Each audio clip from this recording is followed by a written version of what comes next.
और श्लोक चल रहा है 44वां, अजस्य जन्मोत्पथ नाशनाय। तो इसमें जो कहा जा रहा है, भगवान अजन्मा होते हुए भी जन्म होता है उनका। भगवान अकर्ता है, कर्ता नहीं है, तो भी कर्म करते हैं। क्यों करते हैं? भगवान का जन्म नहीं है तो भी जन्म देते हैं। कोई वो कर्ता नहीं है तो भी कर्म करते हैं। क्या सार निकला माधव? अजन्म है, जन्म है, अकर्ता है, कर्म करते हैं। क्या क्या एक लाइन में क्या सार निकला इसका? एक लाइन में क्या सार निकला इसका?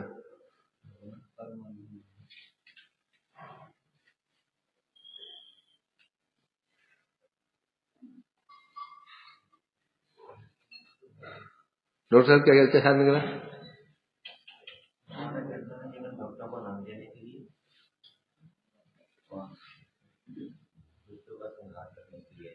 सीधे बात है। क्या? पुंसाम ग्रहणाय, इसलिए कर लेना। अजस्य जन्मोत्पत्ति नाशानाय, इसलिए करना। श्लोक बड़ा अच्छा श्लोक है। भगवान का अवतार क्यों होता है, जगत में आते क्यों है, कारण है। इसको याद होना चाहिए। श्लोक 44वां श्लोक, 44 नंबर श्लोक। अजस्य जन्मत उत्पत्ति नाशनाय कर्माणि अकर्तु ग्रहणाय पुंसाम न अन्यथा को हरति द्वयोगम परो गुणानाम उत कर्मतंत्रम।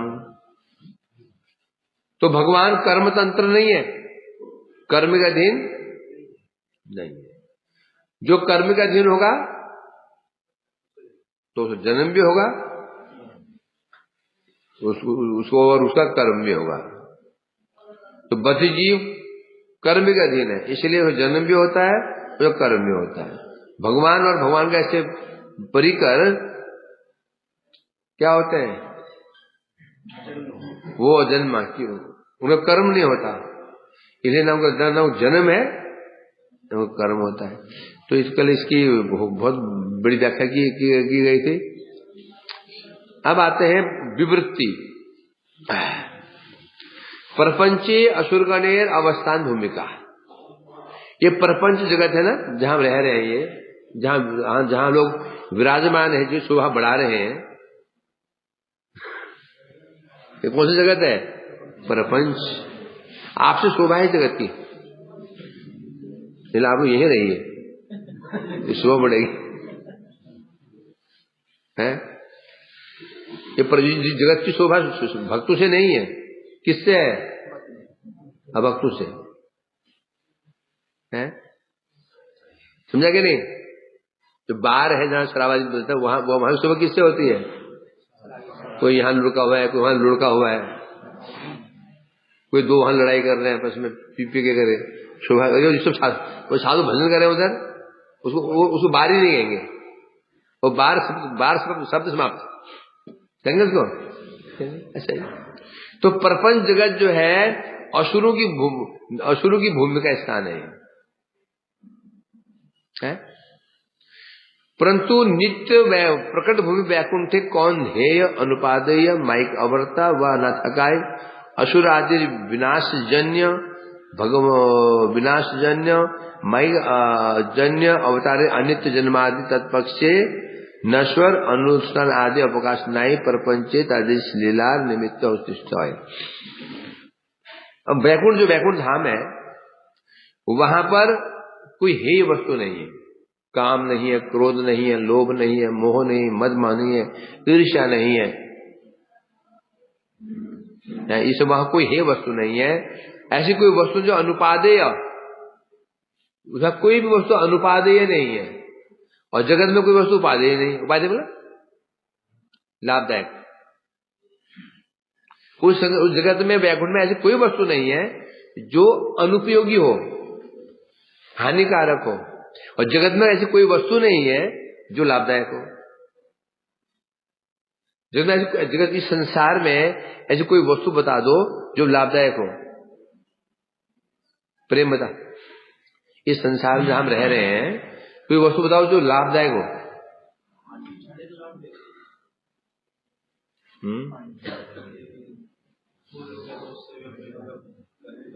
है कोई वस्तु लाभदायक कोई है? क्या बोल रहे हैं? क्षणिक भी नहीं है। इन्होंने ठीक कहा, इन्होंने जगत में कुछ वस्तु क्षणिक लाभ देती है, ऐसा है क्या?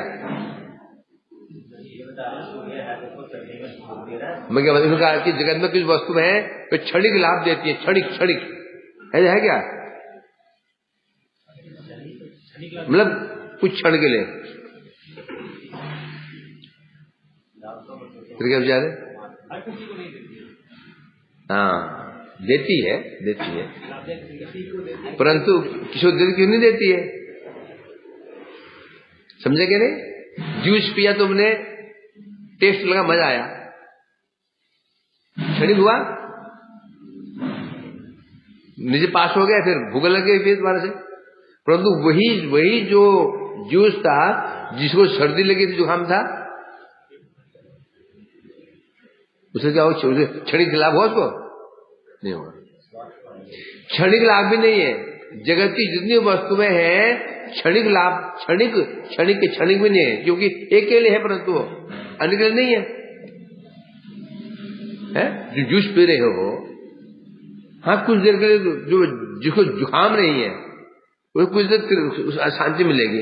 ये जुकाम है तो जो नाक बह रही थी वो 90 की बह रही, 60 की स्पीड से बहेगी, फिर 90 की नाक बहना शुरू कर देगी। अब सूर्य कहा, सूर्य उपयोगी है गर्मी में, सर्दियों में। अब सूर्य हमारे लिए क्या है? उपयोगी है, कहा ना। परंतु उल्लुओं के लिए सूर्य हमारे लिए बड़ा अभी उपयोगी है, अच्छा लगता है ना, ठीक है, समझ गया। परंतु जो उल्लू होते हैं उनके लिए सूर्य क्या है? उनके लिए वो अनुपादेय है। चिमगादड़ हो गए, उल्लू हो गए, जो निशाचर प्राणी है, उनके लिए सूर्य क्या है? दुखदायी है। सुखदायी तब बोला जाएगा, क्षणिक भी तब बोला जाएगा वो सबके लिए उपदायी, सबके लिए लाभदायक हो। तो सबके लिए, जीव मात्र के लिए, कीड़े मकोड़े पशु पक्षी जीव मात्र के लिए यदि कोई वस्तु उपादेय है, क्षणिक भी, तो मान लेंगे क्षणिक उपादेय है। आश्चर्य का विषय यही है, इस क्षण में ऐसी कोई वस्तु ही नहीं बनी आज तक जो क्षणिक भी उपादेय हो सबके लिए। एक के लिए उपादेय होती है, दूसरे के लिए वो हानिकारक होती है। ये तो है कि नहीं संसार में? ऐसा है कि नहीं? ऐसा ही। परंतु वैकुंठ धाम कैसा है? वहां कोई हे वस्तु नहीं है, मतलब निकृष्ट वस्तु नहीं है। हे मनुष्य कहते हैं जिसका संग करके हमारा कल्याण हो जाए। काम क्रोध लोभ मोह मद मात्सर्य, इसलिए कहते हैं वैकुंठ। कुंठ मने कुंठा, कुंठित धर्म, कुंठित मतलब निकृष्ट, कुंठित है, संकुचित, निकृष्ट, जहां वस्तु नहीं है। इस जगत में है काम है, क्रोध है, लोभ है, मोह है, मद मात्सर्य है, ईर्ष्याएं हैं, विभिन्न प्रकार के समस्याएं, अनर्थ है। वैकुंठ कहते हैं विगत कुंठा है, तो वैकुंठ जो स्थान इस कुंठित धर्म से विगत ऊपर है उसे कहते हैं वैकुंठ। जिसे कह रहे हैं तो वैकुंठ कैसा है? बोलते हैं वैकुंठ में कोई हे वस्तु नहीं है, अनुपादेय वस्तु नहीं है, माइक अवर्ता, जो माइक जो निकृष्ट, माया की जो माइक जो निकृष्टता है, वहां पर ऐसी वस्तु भी नहीं है। इसीलिए उस वैकुंठ में असुर आदि नहीं है। जो असुर नहीं है तो असुर का विनाश करने के लिए भगवान को ये जन्म आदि ग्रहण नहीं करने पड़ते। और फिर तत्पक्ष या फिर वो जो ऐसे आसुरी प्रवृत्ति के लोग हैं जो भवन भूल जाते हैं, वहां तो है नहीं है, तो उनका कल्याण करने के लिए भगवान को ये यज्ञ आदि भी अनुष्ठान भी नहीं करना पड़ता है ना। जगत में क्या होता है? यहाँ लोग बद्ध जीव हैं जो भक्त नहीं है, आश्रित प्रवृत्ति के लोग हैं। या तो असुर का संहार करने के लिए जगत में आते हैं, या फिर उनको कर्म प्रवृत्त करने के लिए हम यज्ञ भी करते हैं, दान भी करते हैं, व्रत भी। क्यों ये अनुष्ठान क्यों कर रहे हैं भगवान? क्यों है? न बुद्धि भेदम जन्ये अज्ञानाम कर्म संगीनाम योजे सर्व कर्माणि।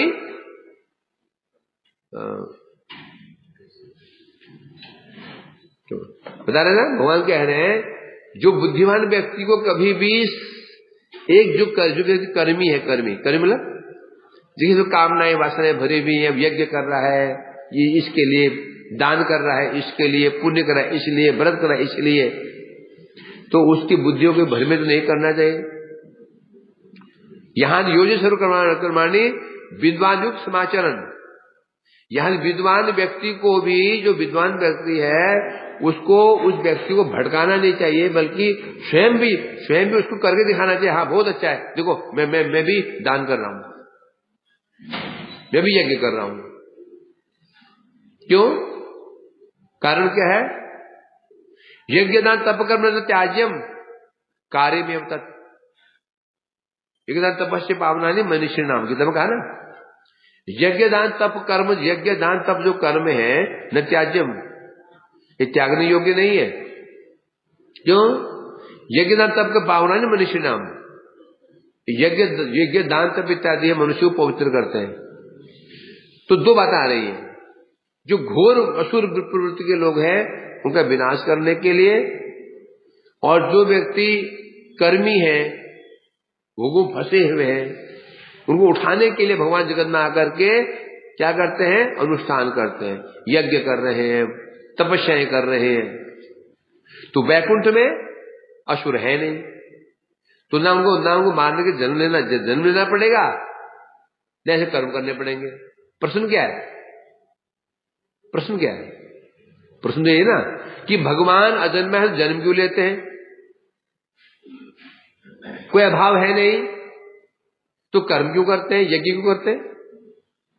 कृष्ण ने यज्ञ भी तो करते हैं, राम जी ने किया, यज्ञ किया, कृष्ण ने यज्ञ किया, कृष्ण भी दान करते थे, कृष्ण भी तपस्या, कृष्ण ने तपस्या की। कारण क्या था?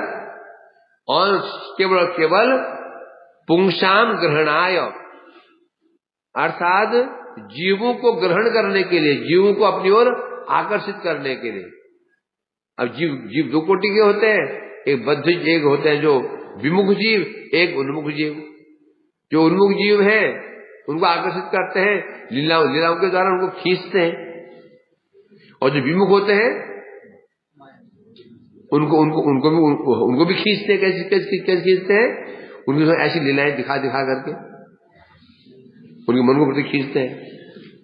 तो इसलिए कह रहे हैं, यही कारण है कि वैकुंठ में भगवान का अनित्य जन्म आदि नहीं होता, और ना उन्हें नश्वर अनुष्ठान आदि की आवश्यकता पड़ती है, परंतु इस प्रपंच जगत में ऐसी लीला निमित्त दृष्ट हो। इस जगत में जो लीला, जो इस जगत में जो लीला करते हैं, जन्म होता है उनका, और फिर वो ऐसे यज्ञ आदि भी करते हैं, केवल जीव उद्धार के निमित्त करते हैं। क्योंकि गोलोक आदि पर्वों में भगवत वस्तु नश्वर भोग पर कर्मशाने अवकाश नहीं। क्योंकि गोलोक धाम है, वैकुंठ धाम है, वहां पर जो भगवत वस्तु भगवान जो है उनके लिए कोई भी कर्म अनुष्ठान करने की आवश्यकता नहीं है। भगवान को उस वैकुंठ में न यज्ञ करने की आवश्यकता है, न दान की आवश्यकता है, न व्रत करने की आवश्यकता है। क्यों नहीं है? क्योंकि वहां विमुख लोग तो है ही नहीं है। भगवान जगत में जो लीलाएं करते हैं तो केवल क्यों करते हैं? जीव को उद्धार करने के लिए लीलाएं ऐसे करते हैं, शिक्षा प्रदान कर रहे हैं? इसलिए बता रहे हैं, परंतु प्रापंचिक बद्ध जीव को ले मंगल, परंतु जिस संसार में जो बद्ध जीव हैं उनका मंगल करने के लिए भगवान जगत में अवतरित होते हैं। वहां जगत में आते हैं केवल और केवल जो भगवान को जो भूल गए हैं, भूल कर संसार में ऐसे मत हो गए, भूल गए इस संसार को अपना मान लिया और संसारिक व्यक्ति को अपना मान लिया। तो उन लोगों को कल्याण करने के लिए भगवान जगत में चेष्टा करते हैं। पहले भगवान ने शास्त्र भेजे, शास्त्र मायाबद्ध जीवे नहे स्वतः कृष्ण ज्ञान, जीवे कृपा कहले कृष्ण वेद पुराण। जीव यहां कह रहे हैं, जीव भूल गया स्वतः कृष्ण ज्ञान, कृष्ण मेरे प्रभु है, उनका सेवा को भूल गया, इसको बिल्कुल भूल गया। चिंता किसको लगी? भगवान को। हमें चिंता नहीं है, उस मजे में चिंता किसको है? भगवान को चिंता है। तो क्या तो संबंध ज्ञान कराने के लिए, हमें संबंध ज्ञान कराने के लिए तो भगवान जगत में शास्त्र भेज देते हैं। शास्त्र ने काम नहीं किया, शास्त्र भेज तो दिए है ना, परंतु हम किन में से हैं? जो करके दिखाना पड़ता है, बोल के नहीं। एक तो बच्चे होते हैं कि बच्चे बड़े बुद्धिमान होते हैं, वो बोलने से कर लेते हैं, सीख जाते हैं।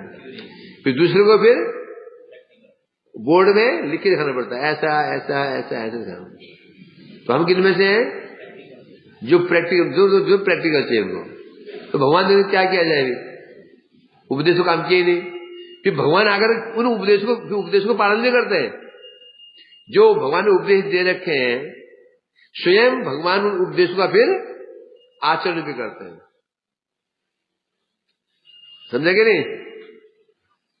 जो बच्चे केजी के होते हैं, छोटे बच्चे, टीचर उसमें कॉपी मिलती है। अब तो बोर्ड होते हैं मेरे ख्याल में, अब कॉपी होती है, सिलेट कॉपी होती है, उसमें डॉट होता है। फिर वो बच्चा उसमें फिर वो पेंसिल फिर आता है। पहले बोर्ड में होता है ना, बोर्ड में ऐसे, अब तो बोर्ड होते नहीं। तो अब वो कॉपी में वो डॉट है बना रहता है। फिर आज बाद वो और लिखना को आता है। तो हमारी इतनी निकृष्ट स्थिति है कि जो बोल के लिख नहीं सकता, उसको दिखाना पड़ता है। तो भगवान बेचारे जगत में आते हैं, आकर के तो स्वयं यज्ञ कर रहे हैं, दान भी कर रहे हैं, व्रत भी कर रहे हैं कि तो ऐसा तुम्हें करना होगा, ये कह रहे हैं यहां पर। इसलिए जगत में भगवान का अवतरण होता है, और फिर विशेष बात क्या है? उसका एक कारण और भी क्या है? जन्म आदि लीला प्रदर्शन आदि द्वारा निर्विशेष बातें योग्य धारणा निरसन करिया जीवकुल के भगवत सेवाएं उन्मुखी करण उद्दिष्ट। और विशेष रूप से जगत में समस्या कौन खड़ी करते हैं? निर्विशेषवादी। जो कर्मी व्यक्ति भोगी है, उसको उद्धार तो कभी हो भी सकता है, उसको उद्धार हो सकता है, परंतु ज्ञान का उद्धार संभव नहीं है। कर्मी का उद्धार क्यों हो सकता है? कर्मी भगवान को मानता तो है, परंतु भोग का उपकरण भगवान मानता है। कर्मी पूजा पाठ भी करता है, परंतु अपने भोग के लिए करता है, मानना तो है, आकार मानता, पूजा पाठ भी करता ही है। परंतु ज्ञानी लोग क्या करते हैं? भगवान के अस्तित्व को ही नहीं मानते। भगवान है ही नहीं, भगवान है ही नहीं, उनका रूप नहीं है, लीला नहीं है, गुण नहीं है। तो जब यही नहीं तो जब रूप ही नहीं है तो शिवा कैसे हो सकती है?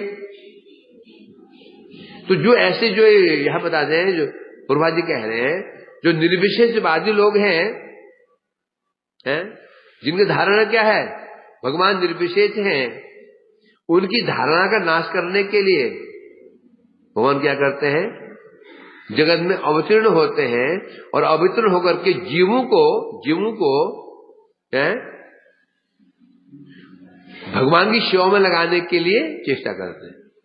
मायावती बोलते हैं आकार नहीं है, रूप नहीं है, बहुत जगत में आते हैं, आखिर जीव को क्या उपदेश प्रदान करते हैं? शिव का उपदेश प्रदान कर देते हैं। क्योंकि निर्विशेषवादी व निर्गुण ब्रह्मवादी भोगहीन, क्योंकि जो निर्विशेषवादी होते हैं ये कौन होते हैं? भोगहीन। क्या होते हैं? इनकी धारणा क्या होती है? भोगहीन, भोग नहीं करना, भोग नहीं करना, भोग नहीं करना। कर्मी भोगी होता है, कर्मी भोगी होता है और ज्ञानी भोगहीन होता है। समझ प्रकार भोगों को परित्याग कर देता है और कर्मी सब भोगों को ग्रहण करता है।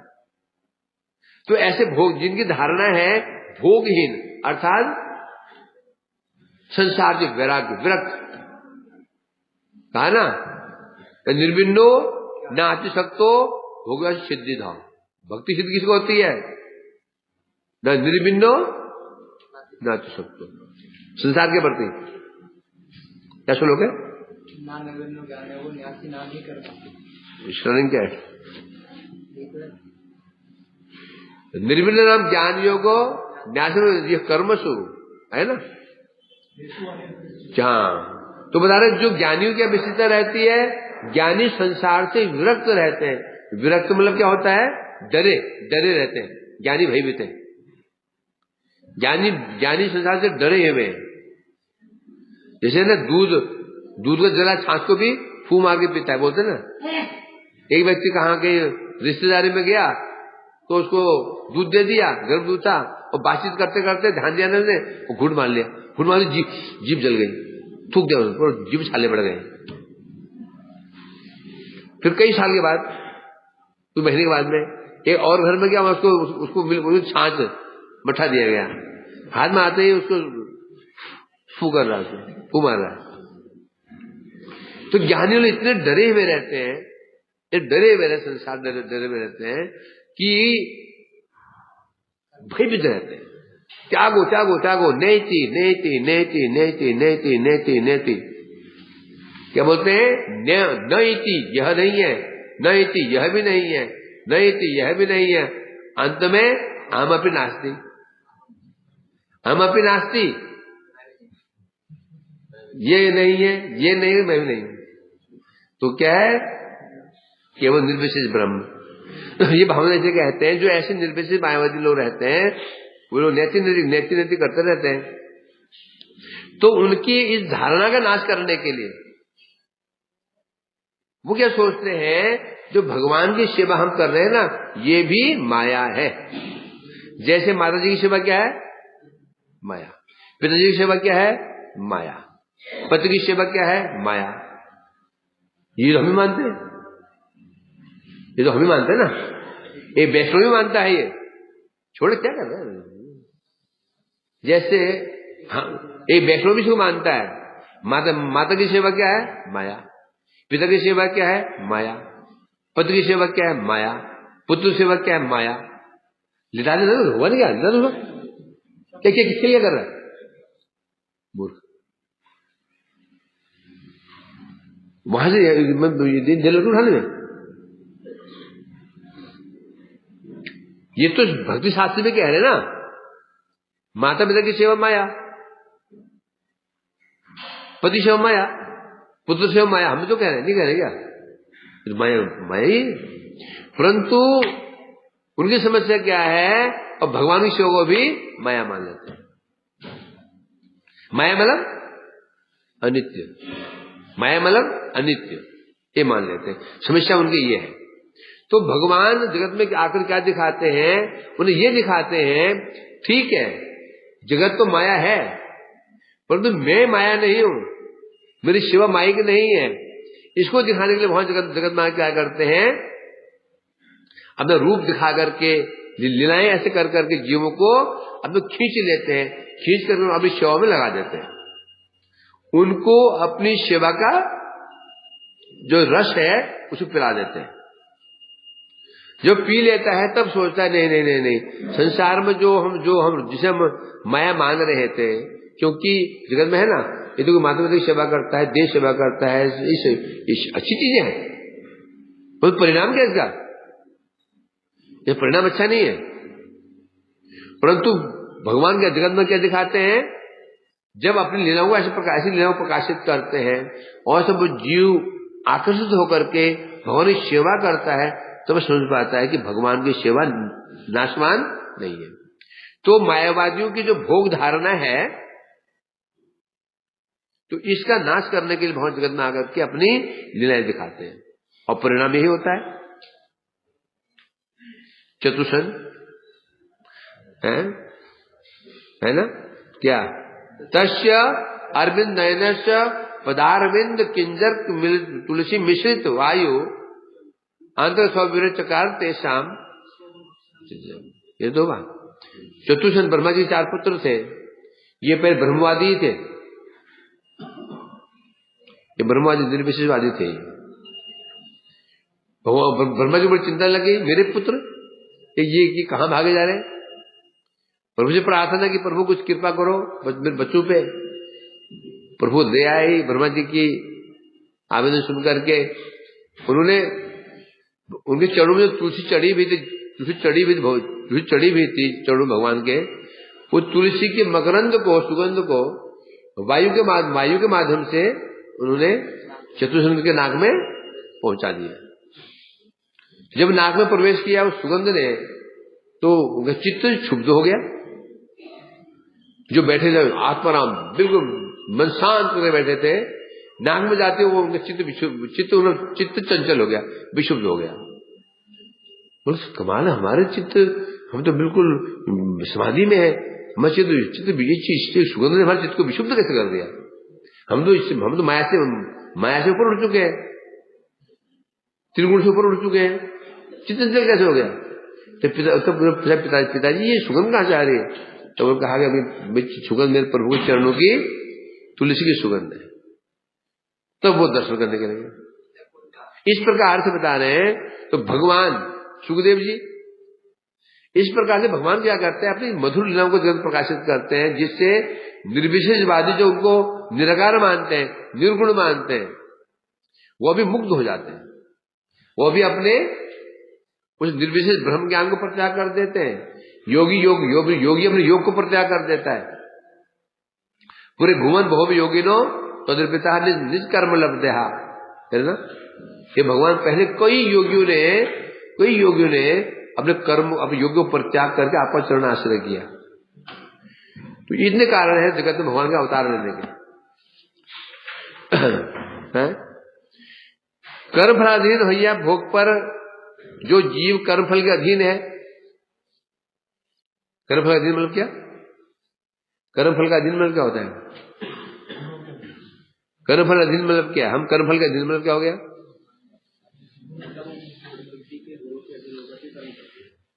अरे फल का अधीन अर्थात जो हमने पाप कर पुण्य कर्म किए उसका फल हम भोगने के लिए बाध्य है। जो हमने कर्म किए, पूर्व जन्म में कर्म किए, उसका फल जो बना उसको भोग करने के लिए हम बाध्य हैं। जो अभी कर्म कर रहे हैं उस फल भोग करने के आगे बाध्य होंगे। हमने नहीं, मैं नहीं करूंगा, ऐसे नहीं चलेगा। हम बाध्य हैं, वो भोग करना ही पड़ेगा, करना ही पड़ेगा, तुम बच नहीं सकते उससे। इसलिए कहते हैं कर्म फल बाध्य। मैं पिछले जन्म में कुत्ता था, तो मतलब भोग योनि है कुत्ता, और जंतु जितने भोग योनि है तो वो कर लिए। पिछले जन्म में माने मनुष्य बना, तो फिर पहले जन्म के कर्म कैसे हुए। पशु योनि के जन्म के कर्म नहीं बनते ना। तो पहले जन्म में यदि मैं जानवर, अरे तो जब तुम्हें कुत्ता बना था, उससे पहले अपराध कितने थे, कोटि थे। तुम्हें इतने से निकाल दिए थे, उसमें तुम्हें इतने से निकाल दिए थे, बाकी पड़े हुए अभी। जैसे अभी हम मनुष्य में ना, ये जब जो देह बना, ये देह किसका देह है, ये देह नहीं है, ये पिंड है। किसका पिंड है, हमारे पुण्य, हमारे कर्मों पिंड है। मानो भगवान ने इस शरीर में 1000 कर्म डाल दिए, 1000 कर्म डाल दिए। अब वहां पर फॉर एग्जाम्पल मेरे कर्म थे 1 लाख जमा कोष, 1 लाख कर्म थे। अब इस देह प्राप्त, जब देह देने लगे, इन कर्म से भोग कर ही नहीं सकता, तो उसमें से 10,000 डाल दिए, बचे कितने वहां पे। अब ये जो 10,000 कर्म है ना, इसमें जितने कर्म समाप्त हुए, एक क्षण देह रहेगा ही नहीं। तो हम सोच रहे हैं ये तो भोग कर लिया, और जो वहां जमा है वो मिलेंगे, वो तो मिलेंगे। ये मत सोचो कि इस जन्म में ही है, वो तो इसमें इतने देर के इतने से बस हो गया। जो हमने बैंक जमा कर रखा है पोस्ट में, कहने क्या फिर उम्र कितनी है, चलो कितने भोग कर लेगा तू, ये तो भोग नहीं कर पा रहा है। एक बीमारी होती है आत्महत्या कर लेता है। जैसे 40 साल में तो क्या करता जन्म फिर क्या होता, जितना संसार में जितना भोग कर सकता वो देगा ना, कैपेसिटी कितनी है उसकी, कैलकुलेशन है, इस शरीर में कितना भोग कर सकता है, समझा क्या नहीं, है ना। बच्चे स्कूल जाते हैं,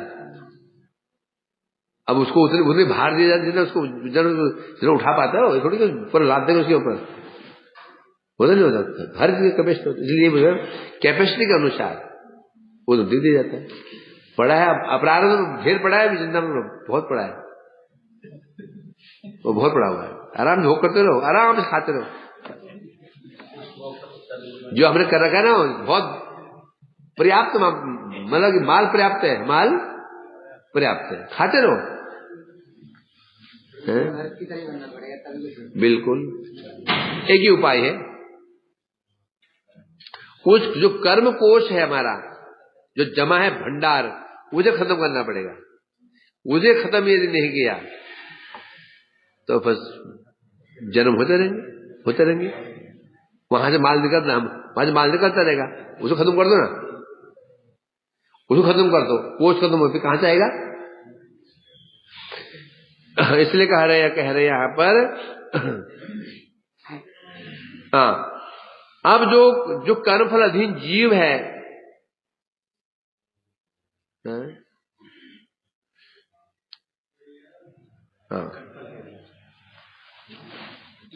भगवान और भक्त बद्ध जीवे न्याय कर्म वश होय ना, बता रहे यहां पर जो भगवान है और भक्त हैं, बोले जरा क्या बोला मैंने, क्या बोला,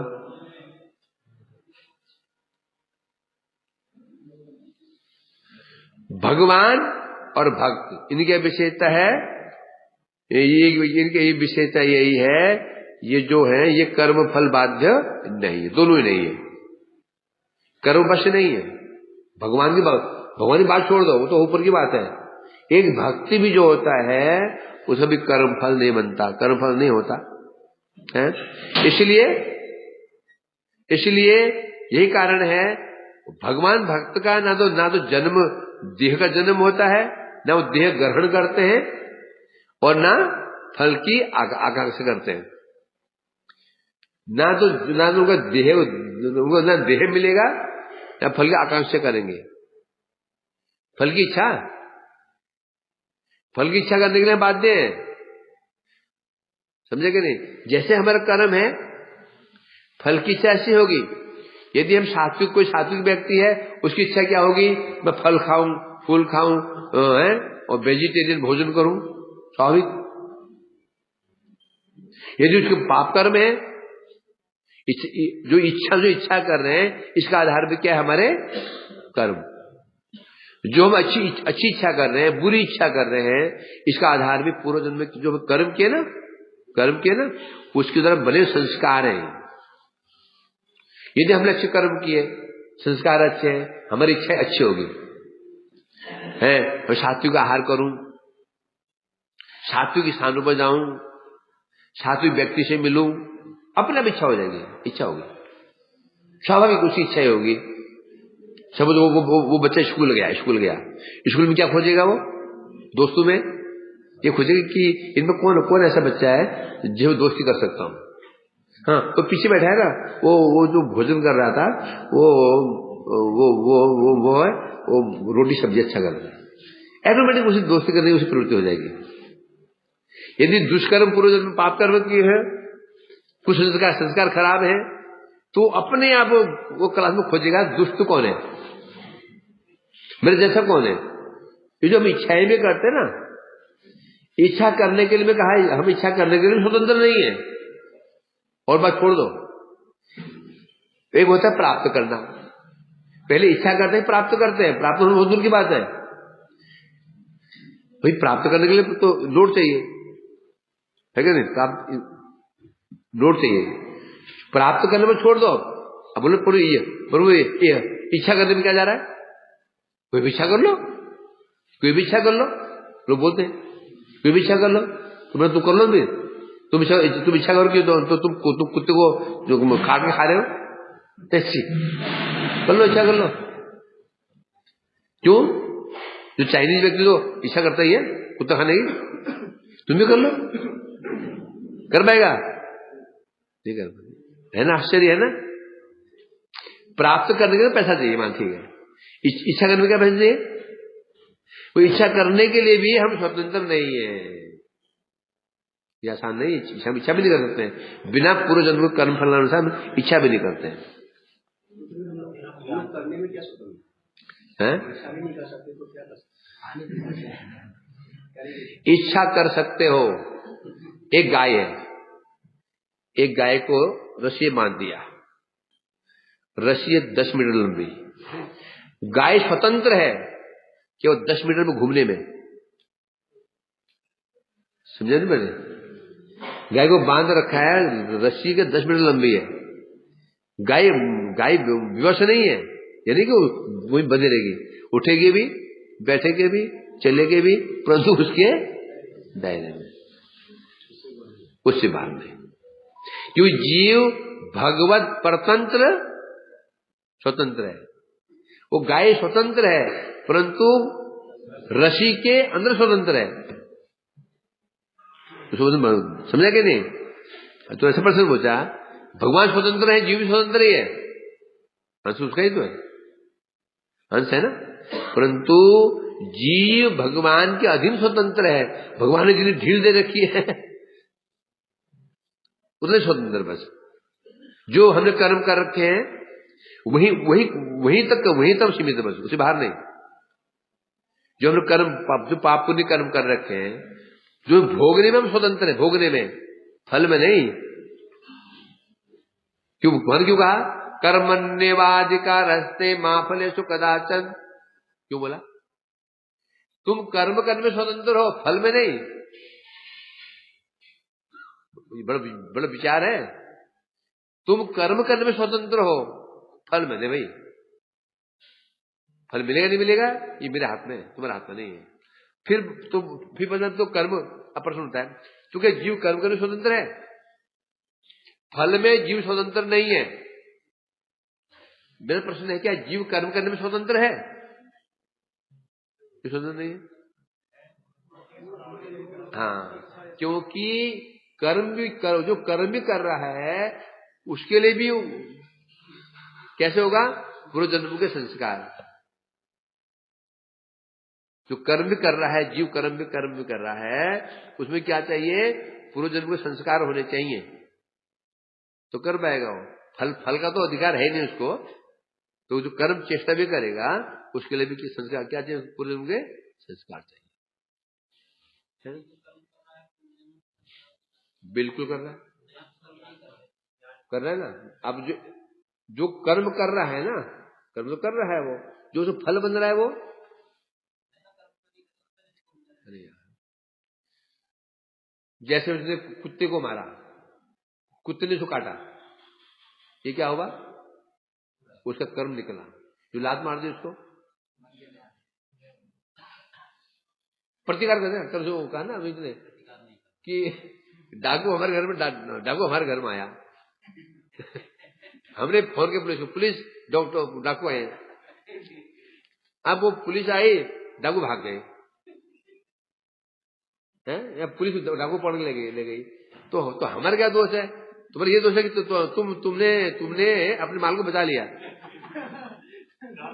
तुमने बचाया। तुम्हारा पाप कर्म था, वो तुम्हारे कर्म को लेने के लिए आया था डाकू, तो पाप कर्म था तो धन को लूटने के लिए आया था, तो तुमने पुलिस फोन कर दिया, तो जो धन तो चोरी नहीं कर पाए ना, और तुम्हारा पाप कर्म एक बन गया और बन गया। समझे कि नहीं? तुमने फोन क्यों किया? हाँ बिल्कुल। सोचते मेरे पाप कर्म है, ये आया है मेरे पाप कर्म को लेके जा रहा है, सोचना चाहिए था। उसने क्या किया, पुलिस को फोन कर लिया, उसको रुकवा लिया, तो उसने विरोध कर दिया, ये क्या होगा? जो पाप को निकल रहा था, निकला तो नहीं, उल्टा निकला तो नहीं। अब जो पुलिस को पीटेगी, चोर को पीटेगी, है? नहीं चलेगा ना, चलेगा नहीं, समझ से नहीं चलेगा। मुक्त नहीं हो सकते हो, कर्म से मुक्त हो ही नहीं सकते हो। कर्म से मुक्त होने का कोई उपाय नहीं है, कर्मों से मुक्त होने का कोई उपाय नहीं है। वो तो कह रहे ना, कर्म से मुक्त होने का कोई उपाय नहीं है, कोई उपाय नहीं है। जैसे कीचड़ में हाथ पैर में कीचड़ लग गया, तुम पानी कीचड़ वाला धो रहे हो, क्या होगा? कर्मों से, पुण्य कर्मों से किसी प्रकार से कोई व्यक्ति संसार से मुक्त तो न हो पाया। ये तो वैसा ही है, सोचता मैं पुण्य कर्म कर लें मुक्त हो जाएंगे, यज्ञ करने लग गया, यज्ञ कर्म उसे पाप हो गया। पाप के लिए वो वहां पर त्रिवेणी में गया, प्रयाग में स्नान करने के लिए। वो क्या सोच रहा है, पुण्य हो जाएगा? नहीं होगा, क्योंकि वो स्नान भी एक कर्म ही है। कर्म से कभी कर्म धुलता नहीं, कीचड़ से कीचड़ धुलता नहीं है। कीचड़ से कीचड़ धुलता है कि कभी नहीं धुलता है, एक धुल जाएगा दूसरा धुल जाएगा, कोई उपाय नहीं है। क्योंकि कारण क्या है? समस्या ये है ना, जो हम अब देखो, आग को हम चाहते बुझाना, और क्या उड़े ले, उसके बाद तेल। सुना था उसने, आग जल रही हो, उस पर उसके ऊपर क्या करो, लिक्विड डाल दो लिक्विड। उसको पता नहीं कि पानी लिक्विड होता है। और घर में घी तेल के टिन पड़े हुए थे, कुछ ज्वलनशील डालना, बुझ जाएगा। क्योंकि हम संसार फंसे हुए हैं, और जो उपाय करो, उपाय कहाँ के हैं? मुझे के फंसे संसार में, उपाय भी यही कर रहे हैं, वही होगा ना। आपको बुझा रहे हैं, वो दुकान में मिट्टी तेल की, तो उसमें मिट्टी डाल रहा हो, कैसे? क्या डालना पड़ेगा? विजातीय वस्तु, विजातीय बालू या पानी, तो बुझेगा ना। उसी प्रकार से जो कर्म है उसका आधार जगत, यज्ञ दान आदि को, और हम फंसे संसार में फंसे हुए। फंसे कैसे? कर्मों से फंसे कैसे? कर्मों से। और चेष्टा क्या कर रहे हैं? फंसे कर्मों से, और निकलने की सभी क्या कर रहे? कर्म ही कर रहे हैं। जिसे आग लगी उसी आग बुझाने की चेष्टा कर रहे हैं। ये मूर्खता है हमारी। तो क्या करना पड़ेगा? विजातीय वस्तु, वह है भक्ति, जो इस संसार की वस्तु नहीं है।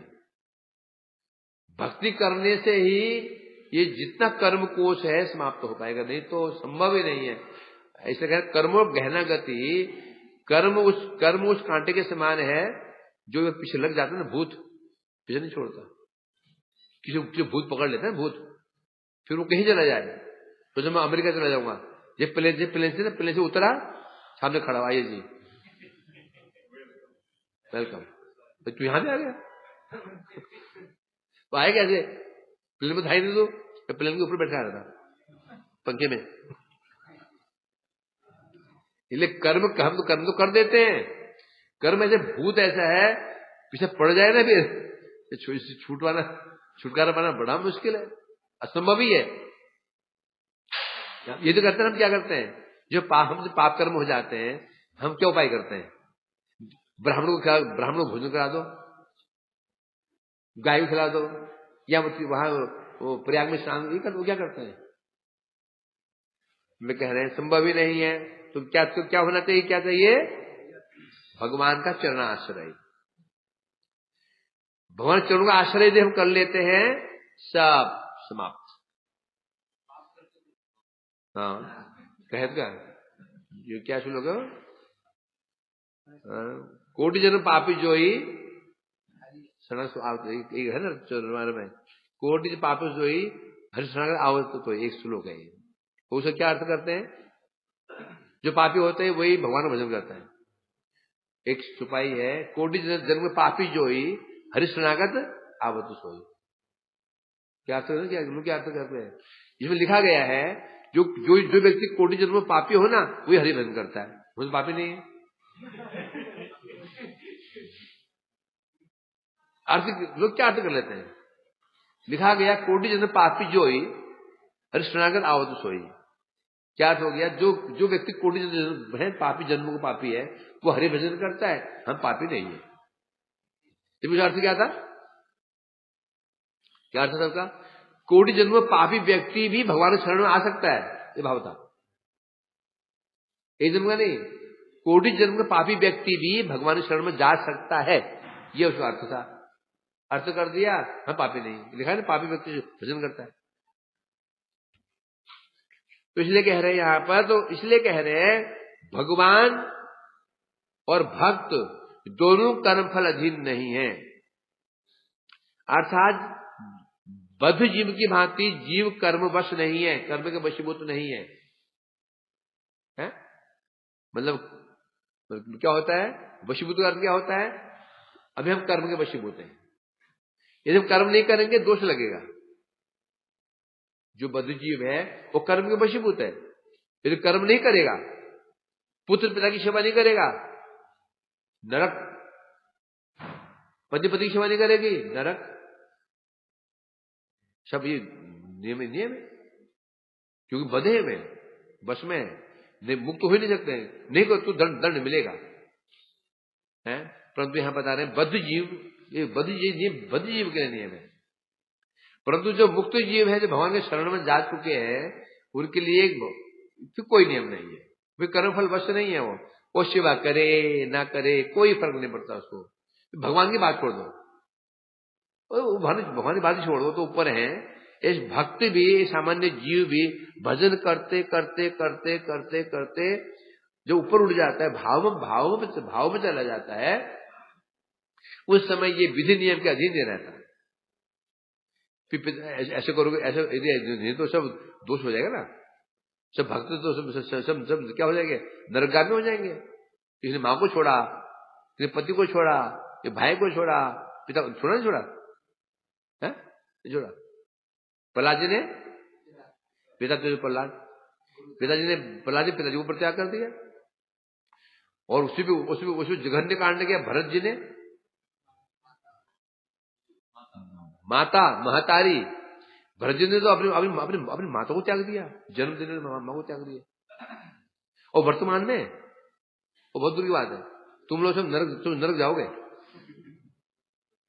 भजन चाहते हो, घर जाओ, जाकर के माता की सेवा करो, फिर बच्चे हो सेवा करो, बाद में आना। समझे क्या? महाप्रभु क्या बोला था रघुनाथ भट्ट को? तुम्हारे माता पिता वैष्णव में जाओ, जाकर उन्हें सेवा करो, जब वो परलोकगमन कर जाए आ जाना, पर शादी नहीं करना, ये कहा था। और तुम जाओगे ना, पहला काम क्या होगा? शादी करा देंगे। बेटा मामा बोलेगी मैं क्या, मैं बुढ़ापे में तू क्या मुझे ये रोटी बनवाएगा? अब माँ हाँ बूढ़ी हो गई हूँ, खांसते रहती हूँ, रसोई कैसे बनाओ बेटा? बोला हाँ पापा मम्मी ठीक कह रही है, मुझे जरूरत नहीं है शादी की, मैं तो रह सकता हूँ। वो तो माता जी की भी शादी करनी पड़ रही है। मठ माया शादी नहीं, मुझे जरूरत नहीं, मैं तो जितेंद्री हूँ। वो माँ कह रही थी ना, माँ के लिए करना पड़ा। बन गया माता का संसार। क्या बन गया? इसलिए हमारे लिए नहीं बातें हो। तो इसलिए कह रहे हैं यहां पर, यदि ऐसे कहोगे तो फिर तुलसीदास को भी दोष लगेगा, मीराबाई को दोष लगेगा, बड़े बड़े महापुरुष हैं, और मध्वाचार्य को दोष लगेगा, शंकराचार्य को दोष लग जाएगा। सब छोड़ गए ना, जिनमें आचार्य आते हैं, थोड़ी किसी ने बच्चों आराम भेज दे, जाओ भजन करो। कौन भेजा? निकल के आए हैं, तो छोड़ के तो आए हैं। इसका मतलब इसे कहते हैं नहीं, भगवान के जो भक्त होते हैं, जब वो भगवान के शरण में चले जाते हैं, फिर वो कोई कर्तव्य विशेष नहीं रहता।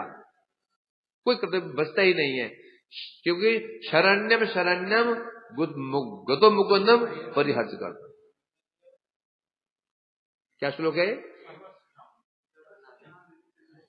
कि ऋण है, जब गिरा है ना, देवर्षि भूताप निर्णाम पितृनाम नाम किंकुर राजन, क्या बता ना, ऋण है ना, देव ऋण 6 ऋण है, देव ऋण, ऋषि ऋण, भूत ऋण, आप्त ऋण, पितर ऋण और निधि ऋण, 6 ऋण। ये ऋण से मुक्त हो सकता क्या? और जब ऋण से मुक्त नहीं होंगे, पुनर्भी जननम जठर शयनम, आना पड़ेगा। है देवताओं का ऋण, ऋषियों का ऋण, भूताप प्राणियों का ऋण, आप तो बंधु बांधवों का ऋण, पितर ऋण, राज ऋण। इसमें मुक्त हो सकता क्या? नहीं, हो ही नहीं सकता। कैसे हो जाएगा? नहीं हो सकता ऋण। तो और ऋण, ये ऋण, हम ऋण मुक्त नहीं होंगे तो चक्र से बाहर छूट भी नहीं सकते। तो क्या करें फिर? कोई कोई कोई कोई कोई कोई ऐसे माइकलाल है जो 6 ऋण से मुक्त हो जाएगा? कैसे ऋण हो सकता? देव ऋण, ऋषि ऋण, भूत ऋण, आप्त ऋण नहीं हो सकता, संभव ही नहीं है। बोले क्यों कहते हैं ना, एक माँ का ऋण उतारने के लिए 100 जन्म लेना पड़ता है, ठीक है ना। अब इस जन्म में माँ मिली, अगले जन्म में माँ चेंज हो जाएगी, और अब वो थोड़ी मिलेगी वो माँ तुमको। तो 99 इसे बच गए, 9 उसे बच गए, फिर जन्म हुआ माँ तीसरी मिल गई, तो 99 में उससे जुड़ गए, ये जुड़ने चले जा रहे। और क्या गारंटी है कि हम क्यों उसके पुत्र बने हो? तो पशु बन सकते हैं, फिर क्या करोगे? इसका मतलब सीधे तात्पर्य है कोई संभावना ही नहीं है कोई व्यक्ति कर्मों से मुक्त हो जाए, कोई संभावना नहीं है। एक ही उपाय है, शरणम शरण्यम गौतम मुकुंदम। तो ये जो छह लोग हैं, इनका ऋण हम उतार नहीं सकते, संभव नहीं है। तो क्या उपाय है? इन छह के ऊपर किसी ऋण हो, इन छह के ऊपर किसी ऋण हो, इन छह के ऊपर यदि किसी का ऋण हो या छह किसी का ऋणी हो, यदि हम उसको पसंद कर लेते हैं, ऋण समाप्त। एग्जाम्पल क्या इसका? मैंने एग्जाम्पल देता हूं समझाने के लिए। सेठ जी का बेटा,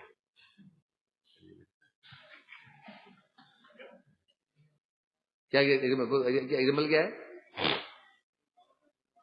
एक सेठ जी है, लड़का बदमाश था, दुष्ट था, पैसा को गुलछर्रे उड़ाता था। घर निकल बाहर जा, पता लगे पैसे कैसे आता है। फिर बाहर गया बेचारा, अब बहुत पापड़ बेले, यहाँ गया वहां, तो सोचा बिजनेस करना चाहिए। किसी लाला जी के पास गया, उससे पैसा लिया, कुछ 2-3 लाख रुपए 3 लाख रुपए ले ले, बिजनेस करने करके बिजनेस फेल हो गया। अब लाला ने भेजे गुंडे, रोज पीटते हैं, मारते हैं, पीटते हैं, अपमान करते हैं। अब कोई उपाय दिखाई नहीं उसको, चलो ऐसे पिताजी को वापस आते हैं, वापस अब पिताजी के पास चला गया, क्षमा मांग ली, करते हो कान पकड़ता हूं, जैसे आप कहेंगे वैसे करूंगा। तो उसके पिताजी मेरे को ऋण है, तो फलाना जो लाला है ना उसका उसके ऊपर मेरे 6 लाख का ऋण है। वो जो लाला है ना, उसने मुझे 6 लाख दे रखे, 6 लाख, और फोन घुमाएगा, 3 लाख काट के 3 लाख वापस करो, जो नहीं होगा। तो चाहे देवता हो, चाहे प्राणी हो, चाहे माता हो, चाहे पिता हो, सबके ऊपर ऋण किसका है? भगवान का। गौतम मुकुंदम परिहर्त करतम शरणम शरण्यम, भगवान सबके शरण्य, क्या है? सबके आश्रय। ये तो उनके आश्रय में चले जाते हैं। अब देवता सोचेंगे सर हमारे ऋण नहीं दिया, सोचेंगे क्या? नहीं, बाबा इसे मांगना भी नहीं, अभी मांगना भी नहीं पड़ेगा, मांगेंगे तो फंस जाएंगे, तो कोई मांगेगा नहीं ऋण हमसे। यही उपाय है बस, और कोई उपाय नहीं आज तक, न बना, न भूतो न भविष्यति, संभव ही नहीं। तो इसे कह रहे हैं भगवान और भगवान के भक्त कर्म फल के अधीन नहीं होते हैं। इसलिए भगवान का जो भक्त हुआ, दोनों का जो दोनों जगत में आते क्यों आते हैं? भगवान भक्ति नित्य लीला प्रदर्शन जन्य भौम लीला प्रकाट्य।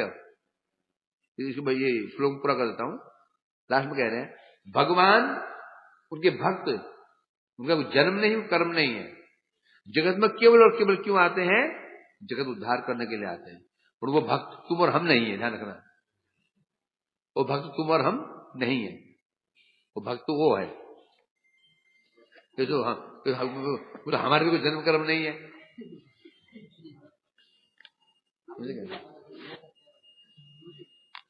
लक्ष्मी देख रहे हैं, होता है हैं? होता है। आदेश पालन कर रहे हैं उनका, आदेश पालन कर रहे हैं, राज्य पाठ कर रहे हैं, ये ऋण उतार रहे हैं, हम कर्तव्य निभा रहे हैं। जो आदेश भगवान दे रखा है निभा रहे हैं उनको, वो ऋण उतार रहे हैं। बोलो बोलो।